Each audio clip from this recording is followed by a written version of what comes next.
benefits of single-sex education for girls, especially for mathematics. So I found a video and it's downloading, and when it downloads later, I can play it for you. Today's topic is still somewhat related to, I got 5 minutes left for that. It's somewhat still related to the topic of equality for women. If you look at the top of page 60, you start on page 60, right? Your handout starts on page 60. Is that right? Okay. You'll see that we're going to do some listening and note taking on gender and language. Gender and language.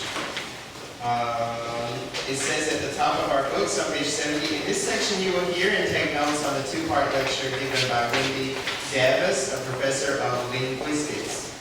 So linguistics is Union. Okay, the title of the lecture is Gender and Language. Professor Davis will discuss how to avoid sexism in language and will respond to students' questions. Okay, sexism. It's when you show preferential treatment, you show better treatment, treat one sex better than the other. That's sexism. Alright. So, before we listen to the topic, just like we did in previous weeks, we tried to get some background knowledge on the topic.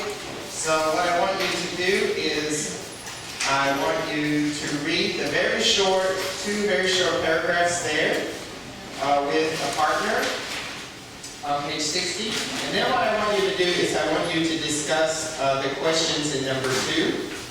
There are 4 questions there. And then after that, I will ask some of you to share your answers to these 4 questions. Alright? So be prepared to have all the answers to the 4 questions. So how about I give you 10 minutes? 10 minutes to read the 2 paragraphs and have a discussion, come up with answers to those 4 questions. Okay? 10 minutes?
discuss the answers to these questions. So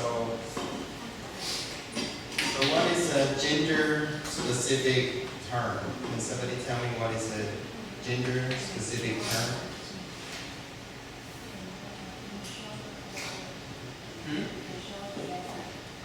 Show sexism. So can you give me an example? Yeah, like businessmen, because businessmen will imply that only men can do business, but actually women can do business too.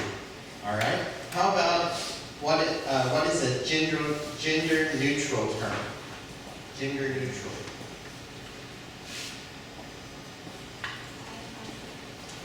Firefighter is an example. So what about firefighter? Can we guess anything about whether from the term whether a firefighter can only be a man or a woman?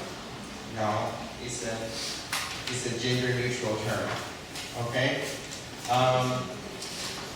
The third question though is why is it difficult to be gender neutral when using pronouns? So when we call people's jobs, it's easier. But how about why is it difficult to use gender neutral terms when using pronouns in English?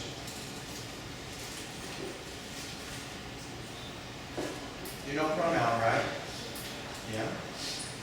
So why is it difficult to do that when using pronouns in English?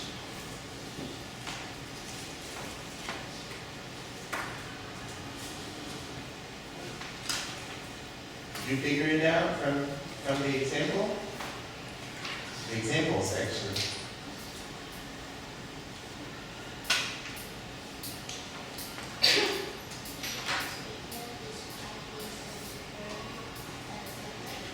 Yeah, we can't do it at the same time because there's no gender neutral singular pronoun in English. We only have him or her. So we don't have any choice. We don't have a gender neutral one. So actually what people will usually do is they'll try to use the plural. They will use plural. So all student, instead of like the example there they gave us, a good shopper always does his shopping before the crowds arrive. Then you could say, good shoppers always do their shopping before the crowds arrive. Or a good secretary types his letters on time. Good secretaries type their letters on time. So in English, the only way we can avoid sexism is to use plural. Yeah. But you have to make sure that you do use the plural. You can say, a good secretary types their letters on time. But some people have done this kind of thing, but because they want to be gender neutral. But the best way is to just make your subject plural. But you might see it sometimes, because some people, maybe they think that's one way of being gender neutral. Okay, so I'll answer the next question, number 4. It says, what do pronouns used in the second paragraph of the reading imply about the doctor, the secretary, and the shopper? Well, it implies that the shopper is a man, the secretary is a man, and the doctor is a man, okay, because we use is, okay? We used her, it would have implied that only women could have those jobs. But actually, all those jobs can be held by men or women. Okay, so keeping this in mind, this is kind of the thing that we will hear about in the lecture. But before we get into the lecture, first we have to learn about another note-taking skill. And this is, we're going to learn about using telegraphic language. And telegraphic language is kind of similar to the language you'll see in an English news heading, because, well, let's look at the box and I'll tell you why the notes that you'll take today are going to be similar to the headings in a newspaper article.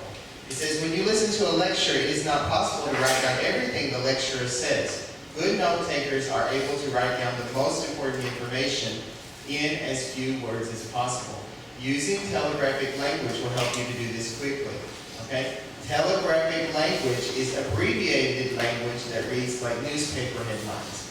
So newspaper headlines in English, they use a special kind of language because a headline is the title, right? The title. So we sometimes use a short version so we can fit we only can put a few words there, so we want to make it as short as possible so we can make the headline as big as possible on the newspaper.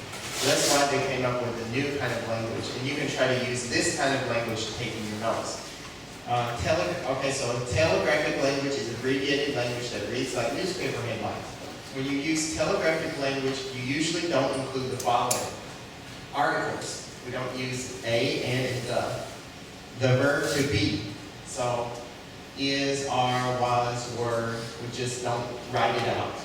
And other linking verbs, like will, any verb that's a linking verb, a helping verb. Maybe you've heard it, a linking verb being called a helping verb. So those we just don't write them out. Prepositions and also pronouns. You know prepositions?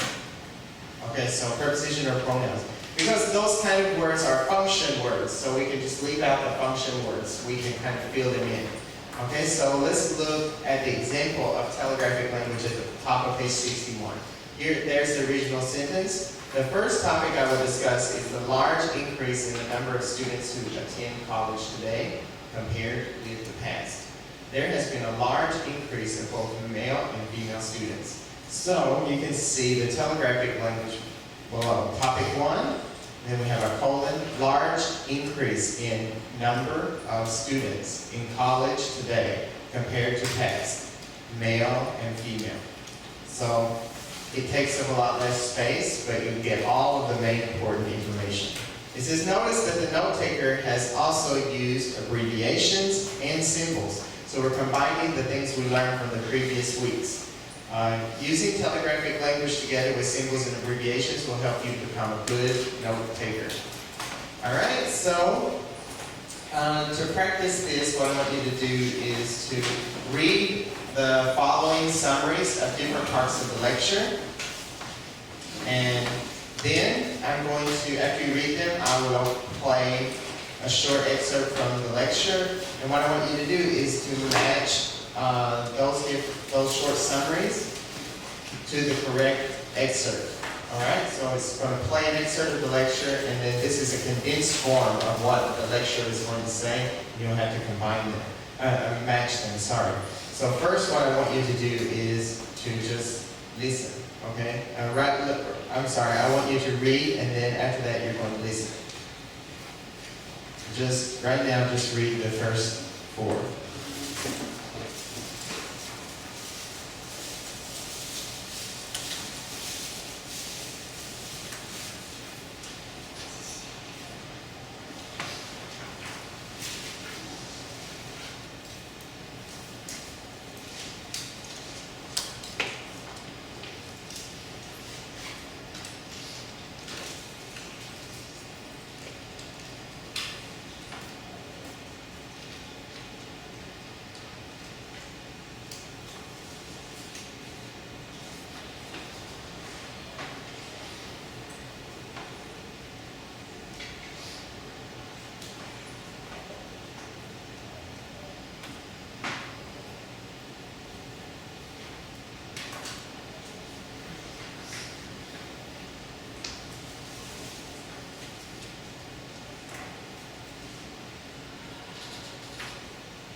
Alright, so I'll play it now, and I'll play it twice for you. Chapter 4, Gender Issues Today. Page 16, Note-taking. Using telegraphic language. Step 2. 1. It's a question of equality. For example, when people say mankind, it sounds as if they're only talking about men. But when you say human beings, or people, then you include both men and women.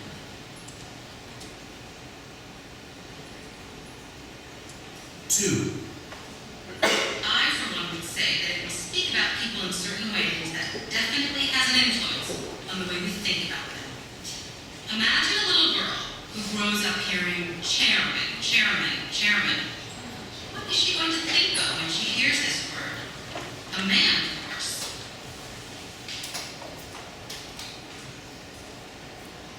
3. The title of this lecture is Gender and Language. What I'm going to discuss more specifically is the topic of sexism in language and how to avoid it.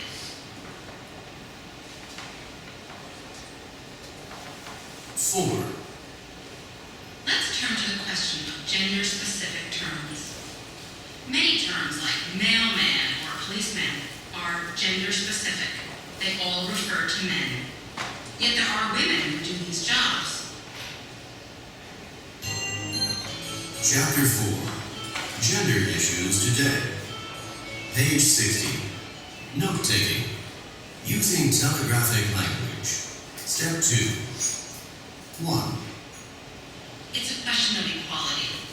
For example, when people say mankind, it sounds as if they're only talking about men. But when you say human beings or people, then you include men and women.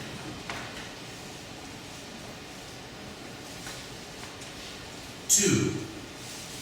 I, for one, would say that if we speak about people in certain ways, that definitely has an influence on the way we think about them. Imagine a little girl who grows up hearing chairman, chairman, chairman. What is she going to think of when she hears this word? A man, of course.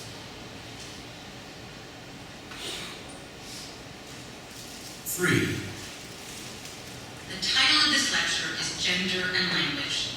What I'm going to discuss more specifically is the topic of sexism in language and how to avoid it.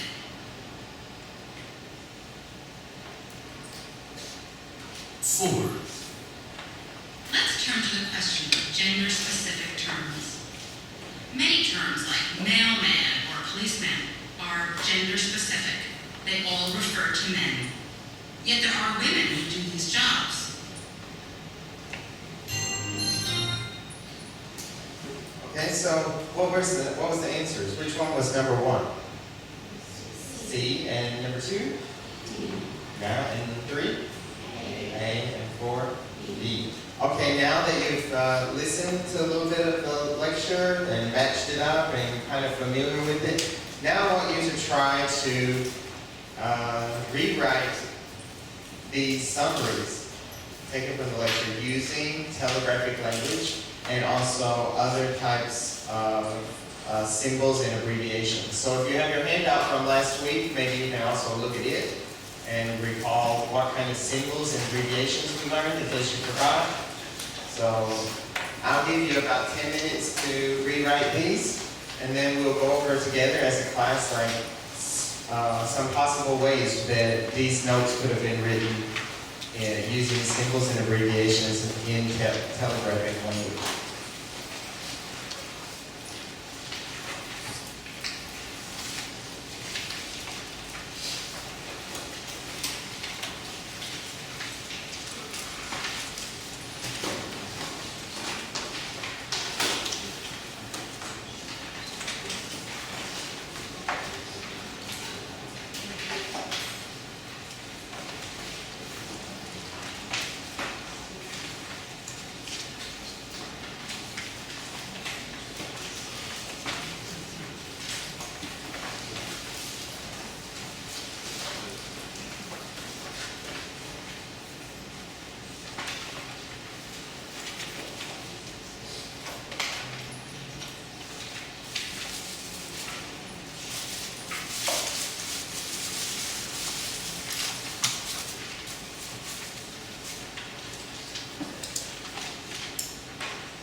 so maybe let me show you some examples of maybe something that you wrote or similar.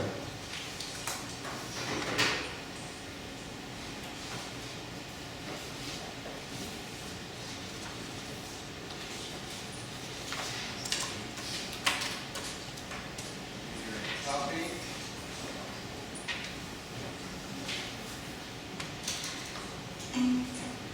Keyboard is really small.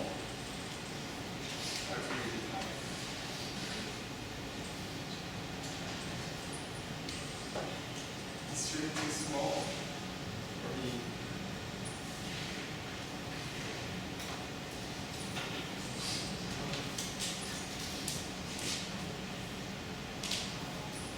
Keyboard is so small. Do you know that space bar is only this big?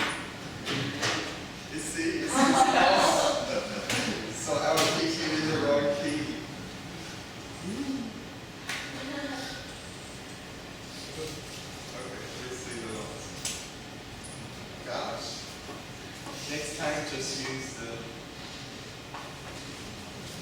whiteboard.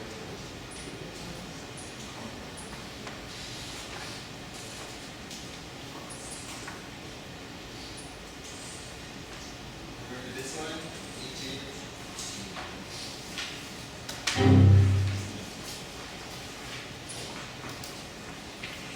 It's pretty fun. It's so super small.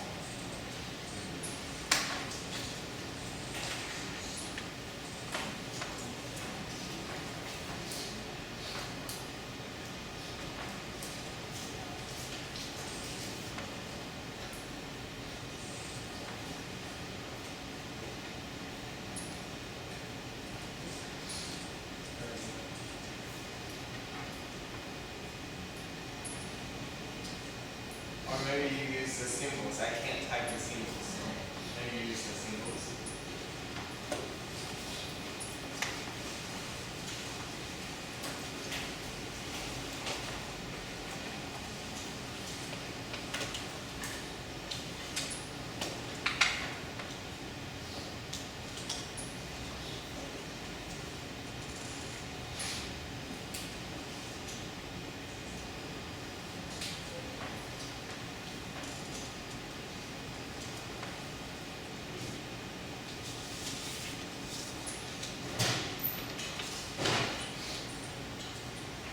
Okay, or maybe something similar. It doesn't. There's no correct answer, but just one example. You might use some more other symbols, or even some words you might even delete if you can think you can remember enough. Okay, but it's just one example. Okay, so let's shift ourselves back to last week for a minute, and let me play a video for you. It's a very, very short video clip of the news program. And sorry, it doesn't look very good, but because when I recorded it, it's like, I recorded in the US, and it was just one time when I just saw it on TV, and I said, oh, I taught this lesson before, and I talked about this topic before in my class, so let me just record it. So I don't have time to fix the TV before it goes off. And it was on like, I used like a DVD recorder.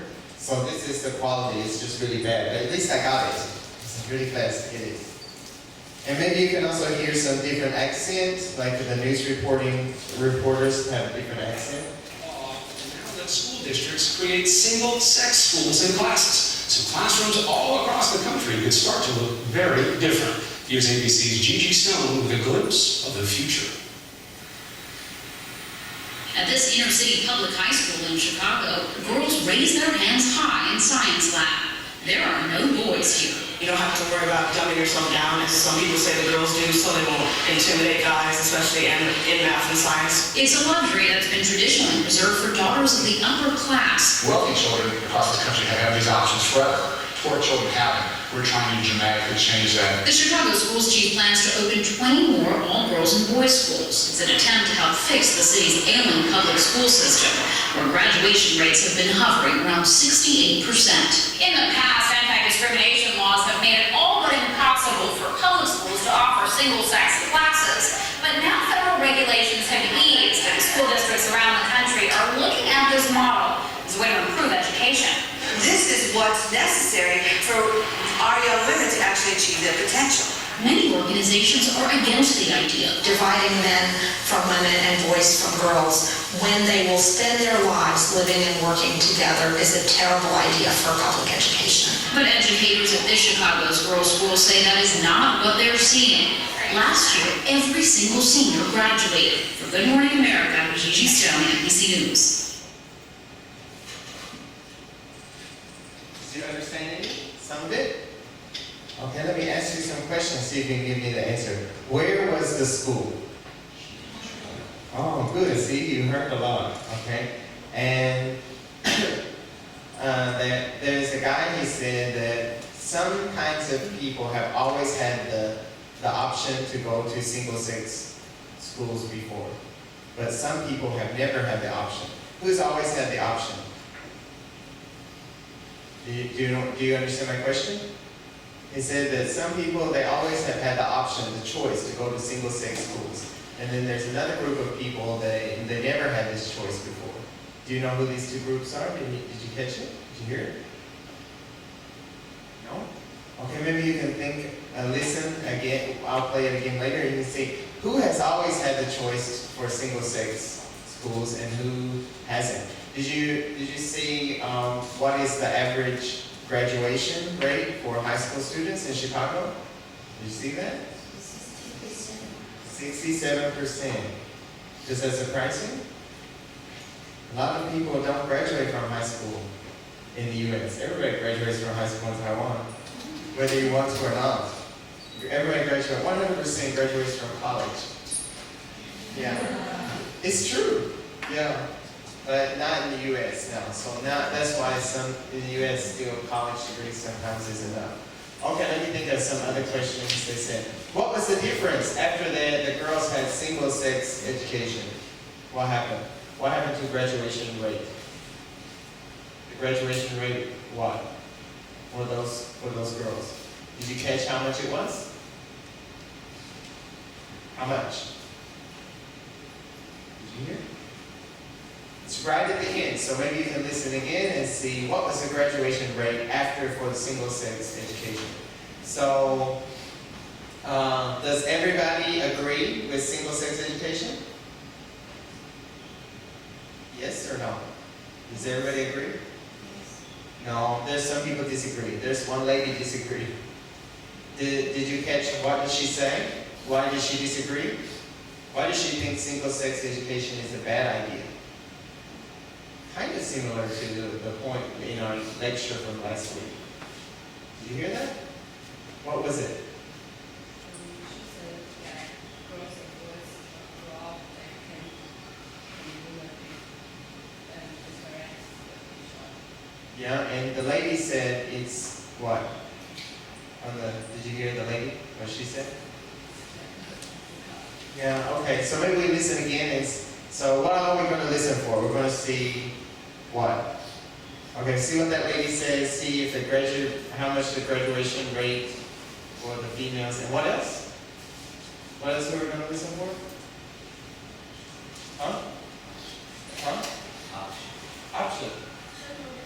Huh? Oh, right, two groups. Right, which ones have had the option before? Oh, how can I play it again? Oh, no, close. Federal law will now let school districts create single-sex schools and classes, so classrooms all across the country can start to look very different. Here's ABC's Gigi Stone with a glimpse of the future. At this inner-city public high school in Chicago, girls raise their hands high in science lab. There are no boys here. You don't have to worry about dumbing yourself down, as some people say the girls do, so they won't intimidate guys, especially in math and science. Can you understand what that girl said? She talks fast, right? Did you catch any words at all? Any words she said at all? Huh? Math and science, okay, good. What else did she say? Intimidate. What does intimidate mean? Do you know this word? If I intimidate you, you know, and then you will be very shy, you know, if I intimidate you. So you can imagine if somebody, like let's say there's students in the class and somebody said, oh, I think I hear candy, and then you see, they make fun of the person, you know. Then if they got made fun of, that's a kind of intimidation because it makes you feel insecure. It makes you feel, oh, I don't have confidence to speak out because maybe you'll be made fun of. And so that's what she means by it. She mentioned the word intimidate. She said, some people think boys intimidate girls.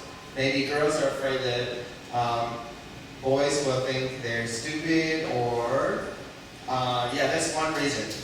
They will think they're stupid, or maybe they I don't know, they just try to make them feel like they should not be so smart, this kind of thing. Or she mentioned some other things too. Let's listen to her again and see what she said.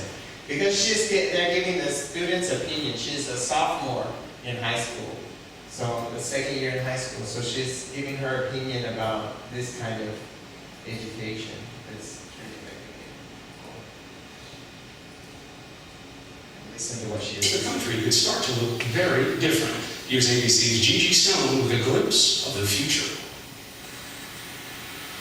At this inner city public high school in Chicago, girls raise their hands high in science lab. There are no boys here. You don't have to worry about dumbing yourself down, as some people say the girls do, so they won't intimidate guys, especially in math and science. So did you get that? Did you get that? She said that she said you don't have to dumb yourself down. Dumb yourself down. Dumb yourself down means, okay, maybe if you're very smart and you dumb yourself down, it means you pretend you're not as smart as what you are. Oh boy. Like this. Because maybe a girl would do this in front of a guy. You know, like this kind of thing. She says like, oh, she said sometimes you don't have to dumb yourself down in front of guys because otherwise you might intimidate them.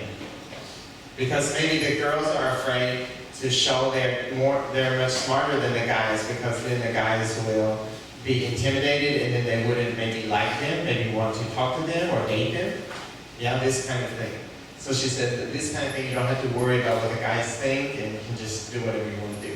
Okay, let's keep listening. Luxury has been traditionally reserved for daughters of the upper class. Wealthy children across this country have had these options forever. Poor children haven't. We're trying to dramatically change that. The Chicago. Okay, so what did he say was the difference? You get it? Yeah. Poor children and rich upper class. Rich upper class. So he said, oh, rich upper class always had this choice. So for the rich upper class, that always could have the choice to send girls to like a single-sex school because they could send their children to a private school. But if you're poor, you don't have a choice. You just go to the public school, and then they don't have this choice. And now he's saying, oh, we want to bring this to poor children as well. Chicago Schools Chief plans to open 20 more all-girls and boys schools. It's an attempt to help fix the city's ailing public school system, where graduation rates have been hovering around 68%. In the past, anti-discrimination laws have made it all but impossible for public schools to offer single-sex classes. Okay, she gave a reason why they could never do this in the past. Did you hear one? She just told the reason. She said why they never do this in the past. Oh. Did you hear that? Did you hear why? Let's listen again and see if you can hear anything about why they could never do this in the past. It's an attempt to help fix the city's ailing public school system, where graduation rates have been hovering around 68%. In the past, anti-discrimination laws have made it all but impossible for public schools to offer single-sex classes. Did you get it? Discrimination law. Do you know what discrimination means?